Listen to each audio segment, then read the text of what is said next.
Hello my friends, my collector friends, welcome to my next video, and today I'm gonna be talking about the Rolex Cellini in 18 karat gold. This is a very particular piece, guys. This is gonna be an 18 karat white gold with a leather band, but we really have a few points to talk about this particular piece because I really think this is a 100% underrated piece because it's been very hot in the past years. Nowadays we have seen everything changing on the fashion industry, on the market, and I think people are maybe more into big watches and more like flashy things and stuff like that. But this particular watch is a very classic piece. It's been around for several years. Not this particular model as it is right now, but Cellini has been a very classic model from Rolex. I remember, I don't know, maybe my grandparent or my dad, you know, that type of generation in the past used to wear a lot of these watches with leather bands, very simple watches, not too much stuff in the dial. But everything right now, it's very flashy, just like I said before, and you know, maybe like other brands that are creating pieces, bigger pieces and more, I don't know, more features on the dial. This particular piece, it's very cool, it's very classic. Like I say, I will really probably I will really own a watch like this. I actually have a Mont Blanc that is very similar to this Cellini, in a different type of color, of course, but I think it's a very cool piece that people should take in consideration to have in their collection when they're trying to get something very different than the regular models that I own. And just like the rest of the video, guys, I would really appreciate a like, a comment, and it's free. It's not really hurt you anything, and it's free, like I say, and it's gonna really help this channel a lot. So I would really appreciate a like. Tell me what you think about this particular piece, and let's take a look at this beautiful Cellini, guys.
Okay my friends, so now it's time to take a look at this beautiful Cellini, and we don't really have to talk a lot about this particular piece besides it's 39 millimeters.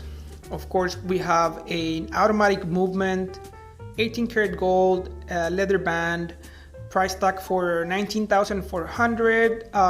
Also, this particular watch right here have a second time. I'll show you guys the mechanism in a while.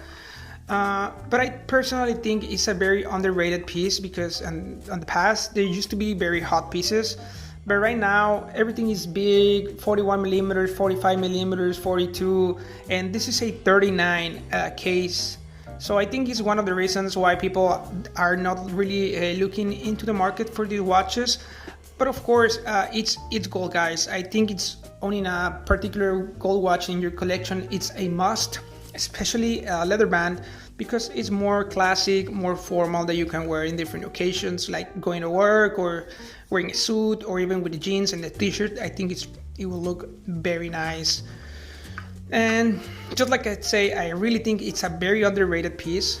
I don't know why people are not really looking into this particular model, because like I said before, maybe my dad or my grandpa used to wear more this type of watches. I don't want to say Rolex and Cellini, but they used to wear more like leather bands and just a full regular classic face or dial. Now everything is more complicated, bigger, more materials, like leather is combined with rubber or blah blah blah. But I think, like I say again for the third time, very underrated piece.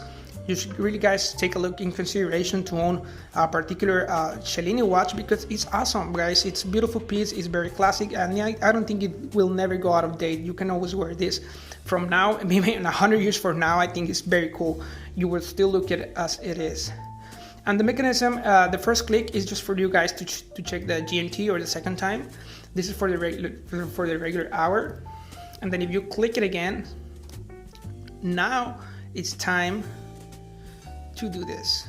And if you guys can take a look right here, it's very cool, because in this movement, whenever you're going into day, so this is 12 o'clock at noon, you can see there's a little sun right there. And if you keep going, once it's getting darker, that means it's already the night, and you will see a moon. So this is a very cool, guys, this is a very cool feature of the watch, because in this subdial you can see a second time, plus you can see this particular sun or a moon depending on the time of the time of the day. But of course, there's a very simple mechanisms, guys. We don't really have to talk about we don't really have a lot to talk about this particular piece, besides just what I say: 39 millimeters, 18 karat gold, 19,400 price, second time, of course, leather band, sapphire crystal, blah blah blah. I really want to state, guys, you should really take in consideration to take a look at this beautiful Cellini. Not necessarily this particular model. I think personally, I probably will never wear the second time. I will probably will go for the regular plain Cellini, and I really like the one that it's rose gold with leather band, in brown leather band. I think it looks very cool and looks very similar to the watch that I own, because I have a watch that is very similar to the Cellini. It's not a Rolex, it's a Mont Blanc. I don't know if I said this because I deleted the last video, so now I'm making another one. But if I haven't said it yet, okay, I own a Mont Blanc that is very similar to this particular Cellini, and I really love it. I enjoy the watch, and I think it's very cool. Of course, the price on the Mont Blanc will not be exactly the same as the Rolex, but I think the looks will be kind of similar. But I mean, the point of the watch is just to take a look at this beautiful Cellini that, just like I said before, 100% underrated piece. Very cool, very nice, very classic. Of course, you can change the bracelets. You can get it with this particular black one, or you can get it with, of course, the brown leather bracelet. And I think that's pretty much it, guys. Please tell me what you think about the Cellini. What do you guys really think about this Cellini? Because before, we used to sell a lot this particular piece, but like I say, now it's very more calm. People are more going into sport watches, something more like more, I don't know how to say it, but this is more plain, different style. Now it's everything more flashy. Maybe I don't know if that's the word. Just tell me if I'm using the correct word, or what do you think of this particular Cellini? Do you think it's too underrated, or will you get it? Will you never get it? Or what do you think? I would really appreciate a like and a comment, especially tell me what you think about the watch. And give me a like. It's not gonna hurt you, it's free, and it will really help this channel a lot. So please, guys, thank you for watching, and see you for the next release. Thank you again.